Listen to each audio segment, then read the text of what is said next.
Tracy, my own best friend. Sheila, please let me explain. For 14 months, both of you lied to me. What would you do if your own sister betrayed you? Not a blood sister, the kind that's closer than blood, the kind who held your hand when your mother died, who lent you money when your salary delayed, who sat beside you in the hospital when you lost your first pregnancy. That kind of sister. My name is Sheila, and the day I found those messages on my husband's phone, I dropped to the kitchen floor and stayed there for almost an hour, my back against the cabinet, my phone shaking in my hand like it had a life of its own. Because the messages weren't from a stranger. They were from Tracy, my best friend of 11 years. Let me take you back to where this story really began. 3 years ago, when I married Bernard. Bernard wasn't a rich man when I met him. He was a site supervisor at a construction company in Lekki, and I was a hairdresser with a small shop in Ajah. We didn't have a big wedding. No designer asoebi, no live band flown in from Abuja. Just family, close friends, and a small canopy in my late mother's compound. Tracy was my maid of honor. She cried more than I did that day. She held my hand and whispered, "Sheila, this man loves you. I can see it in his eyes." For the first year, everything was sweet. Bernard worked hard, I grew my shop. We argued sometimes about money, about his mother's constant visit, about small things every couple fights about, normal things.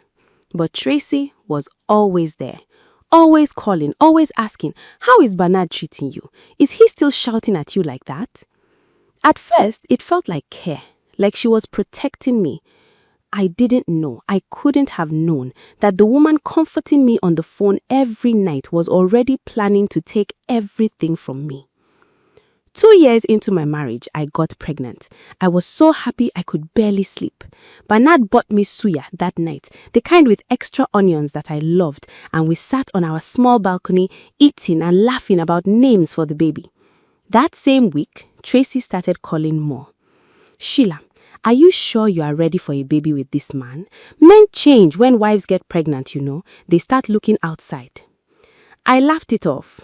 "Tracy, stop scaring me." But she didn't stop. She never stopped.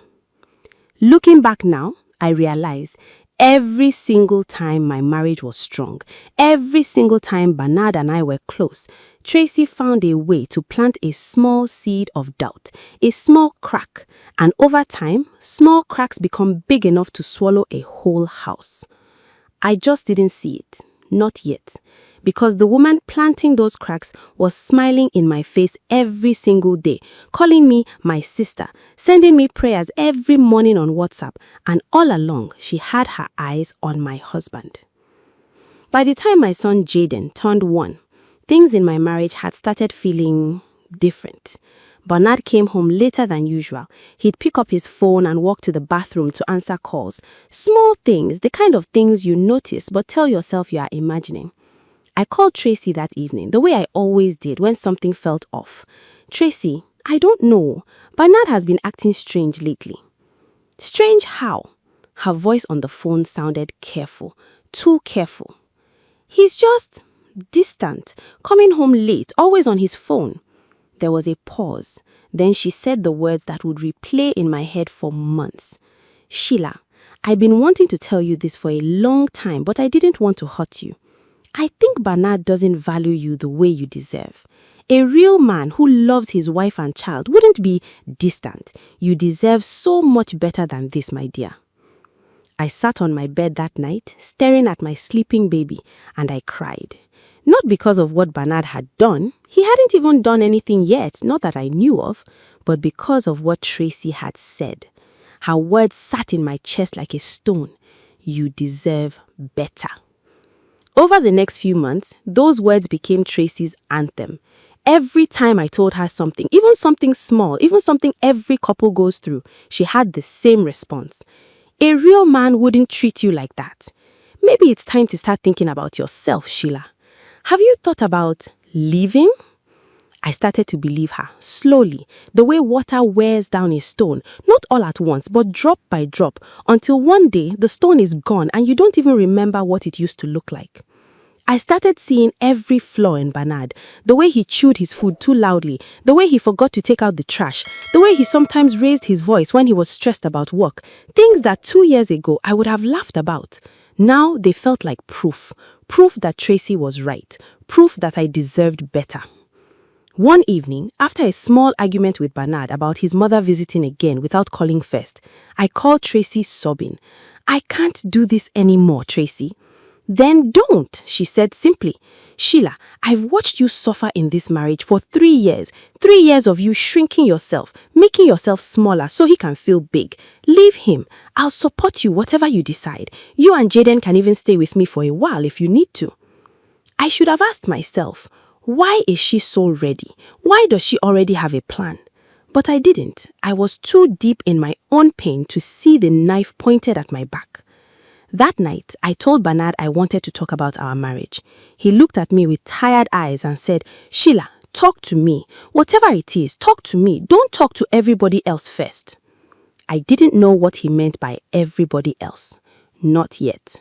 But 2 days later, while charging his phone, I would find out exactly what he meant, and it would shatter everything I thought I knew about the 2 people I trusted most in this world. If you've ever had a friend whose advice always seemed to push you one direction, please hit that subscribe button right now, because what Sheila found next will leave you speechless. Stories like this deserve to be told. Subscribe to Reina Tales so you don't miss what happens next. It was a Tuesday morning. I remember because Tuesdays were market days in our area, and I was rushing to get Jaden ready before the woman who sold fresh tomatoes packed up and left. Bernard's phone was on the side table charging. It buzzed once, twice, 3 times. I wasn't trying to spy. I want to be clear about that, because some people will say, see this woman going through her husband's phone. No, I picked it up because it kept buzzing, and I thought maybe it was his boss. Maybe it was something urgent about a site. The screen lit up, and there it was. A name I knew better than my own name. Tracy. Heart. The message preview said, "Did you tell her yet? We can't keep doing this, Bernard. I'm tired of hiding." My hands went cold. I stood there in my nightgown, Jaden's half-eaten cereal bowl in my other hand, and I felt the room tilt. I told myself, maybe it's not what I think. Maybe Tracy is just talking about something else. Maybe this means something innocent. I put down the cereal bowl. I picked up the phone properly. My fingers were shaking so badly, I almost dropped it. I opened the message thread. What I saw next, I will never forget for as long as I live. Months of messages, photos, voice notes, plans to meet at a hotel in Victoria Island while I thought Bernard was working late. A message from 3 weeks ago where Tracy wrote, "Sheila called me again, crying about you." I told her what she needed to hear. "Just be patient, baby. Once she leaves, the road is clear for us." The road is clear for us. I read that sentence maybe 20 times. Each time it felt like someone was pouring cold water down my spine. Every single advice, every "you deserve better," every "leave him," every late night phone call where she cried with me, prayed with me, told me she loved me like a sister. It was all a script, a performance, a long, patient, cruel performance designed to break my marriage so that she could walk into the space I left behind. I sat down on the floor of my bedroom. Jaden toddled over and put his small hand on my knee, looking up at me with confused eyes because Mommy was making a sound he had never heard before, a sound between a laugh and a scream. I scrolled further back. Further, to the very beginning. The first message was over a year ago, right around the time I got pregnant with Jaden. Tracy had written, "I've always loved your Bernard, even before Sheila. You know that, right?" Even before Sheila. My best friend of 11 years had loved my husband before I even married him. She stood beside me at my wedding crying, and I had thought those were tears of joy. They were tears of loss. I heard the front door open. Bernard was back from dropping something at the gate. I had maybe 30 seconds before he walked into the bedroom and saw what I was holding. My heart was pounding so hard I could hear it in my ears. What was I going to do? Confront him right now, screaming with Jaden in the room? Or wait and find out exactly how deep this betrayal really went before I burned everything to the ground? I heard his footsteps on the stairs. I had seconds to decide. I put the phone down, exactly where it had been, screen facing up, still on the message thread. But I didn't have time to think about that detail. My mind was somewhere else entirely. Bernard walked in humming, holding a bag of bread from the bakery down the road. "Sheila, I bought your favorite." He stopped. He saw my face, and then he saw the phone. I watched the color drain from his own face in real time. He knew. Immediately he knew. "Sheila, it's not what you think." I stood up slowly. Jaden was still holding on to my leg, and I gently picked him up because some part of me, even in that moment, wanted to protect him from whatever was about to happen in that room. "How long?"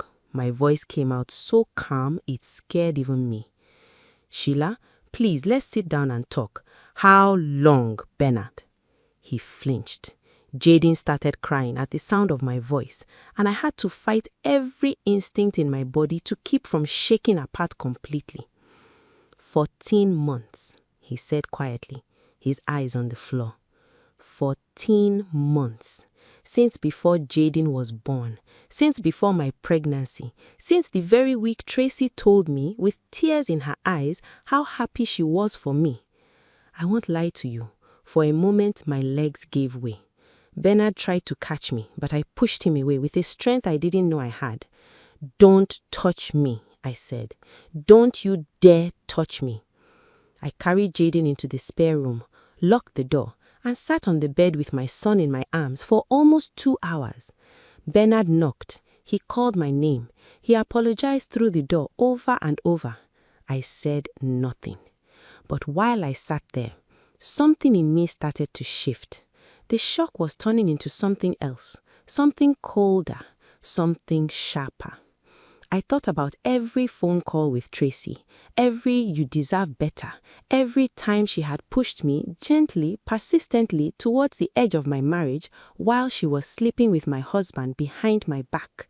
She wanted me to leave. She wanted me to walk away on my own quietly so that she could step into my life without anyone calling her a homemaker, so that the world will say, Sheila left Bernard. Tracy was just there to comfort him afterwards. So clean, so innocent looking. She had almost gotten away with it. I sat down on my own phone. My hands were steady now, strangely, terrifyingly steady. I didn't call Tracy. I didn't call my sister or my pastor or anyone who would tell me to pray about it or manage your home. I opened our family WhatsApp group. The one with Bernard's mother, his sisters, my cousin Regina, and yes, Tracy, because she had been added to it years ago as Auntie Tracy to the children. 43 members. I started typing. I attached screenshots. The first message, "I've always loved you, Bernard, even before Sheila." The one from 3 weeks ago, "Once she leaves, the road is clear for us." I attached the hotel booking confirmation Tracy had forwarded to Bernard just 2 weeks earlier. My finger hovered over the send button. Some people will say I should have handled this privately, quietly, with dignity. But Tracy had spent over a year quietly destroying my dignity, one phone call at a time, while sleeping behind my back. I pressed send. The messages went through. For almost 3 full minutes, I counted because I was staring at my phone, breathing hard. Nothing happened. No reply, no typing bubble, just silence. The kind of silence that feels louder than screaming. Then the group exploded. Bernard and their sister Nena was the first to respond. Wait, what is this? Tracy, is this true? Then Bernard's mother, a woman who had never been particularly warm to me, who had spent 3 years quietly suggesting Bernard could have done better, wrote, Sheila, send the rest. Send everything. This girl has been coming to my house, eating my food, calling me mommy. My cousin Regina simply wrote, I am screaming. And then finally, Tracy responded, Sheila, please, this is not what it looks like. Can we talk privately? Please remove this from the group, I'm begging you. I typed back, my hands no longer shaking at all. You had 11 years to talk to me privately, Tracy. 11 years. You chose to talk to my husband instead. Now, everyone can see exactly who you are. She tried calling me. I let it ring out. She called again and again. I turned my phone face down on the bed. By that evening, the story had left the family group entirely. Bernard's younger sister apparently had taken screenshots of the screenshots and sent them to a few of her own friends. And from there, it spread the way these things do in Lagos. By the next morning, Tracy's own younger sister called her, screaming, asking if it was true that she'd been chasing another woman's husband for over a year while pretending to be her friend. Tracy's life began to unravel in front of her, the same patient, careful way she had tried to unravel mine. Her job wasn't safe either. She worked as an account officer at a small finance company, and one of her colleagues had seen the screenshots and shared them in their own office group.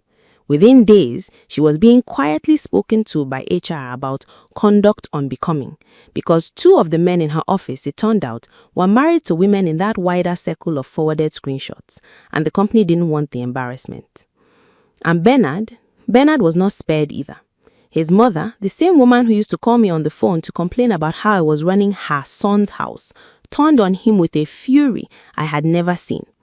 You disgrace this family, she told him in front of me, in front of his sisters. 14 months with Sheila's own friend while she was carrying your child. For the first time in 3 years, I watched Bernard's mother defend me. But I want to be honest with you, watching Tracy's life fall apart didn't fix mine. It didn't undo 14 months. It didn't give me back the version of myself that used to trust easily, that used to believe a friend's concern was always pure. That night, after everyone had gone, after the group chat had finally gone quiet, I sat with Jaden asleep on my chest and I cried. Not for Tracy, and not even fully for Bernard. I cried for the woman I used to be, the one who didn't yet know how dark a smiling face could hide its intentions. But even in my grief, something inside me had changed. I was no longer the woman drowning in doubt that Tracy had spent a year creating. I was clear. For the first time in months, I was completely, painfully clear. And clarity I was about to learn is the first step toward rebuilding. 3 months passed. I didn't leave Bernard immediately, and I didn't stay either. Not in the way things used to be. I told him plainly, you will move out, not because I'm punishing you in front of people, but because I need silence to think. I cannot decide my future in the same house as the man who broke it. He moved into a small apartment near his site office. He paid for Jaden's need without me having to ask twice, something he had never been consistent about before, strangely enough, as if the public exposure had shaken something loose in him, some sense of accountability he'd never had to face before. Tracy, for her part, disappeared from our lives completely. She tried once to send me a long voice note, almost 8 minutes, apologizing, crying, saying she didn't mean it to go this far, that it just happened, that she had always struggled with feelings of inadequacy, and seeing my perfect life had triggered something in her.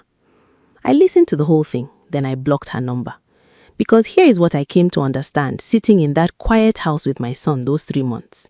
Tracy's jealousy was her burden to carry, not mine to absorb.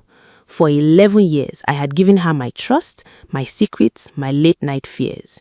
And she had used every single one of them as a map showing her exactly where to dig, exactly which cracks to widen, exactly how to make me doubt the very things that were keeping my family together.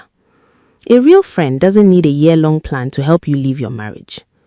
By the 4th month, Bernard and I started talking again, properly, with a counselor my church recommended, not Tracy's twisted version of advice. It wasn't easy. There were sessions where I screamed at him so loudly the counselor had to pause and let me breathe. There were sessions where he cried more than I had ever seen a grown man cry. I'm not going to tell you it became perfect, because life isn't a fairy tale, and I won't insult you by pretending it is. But 6 months after that Tuesday morning, Bernard moved back home. Not because I forgave Tracy, I never will, but because piece by piece, in front of a counselor, in front of God, Bernard earned back something he had thrown away. As for Tracy, the last I heard, she had moved to Ibadan to start fresh after the whispers in Lagos became too much for her to bear.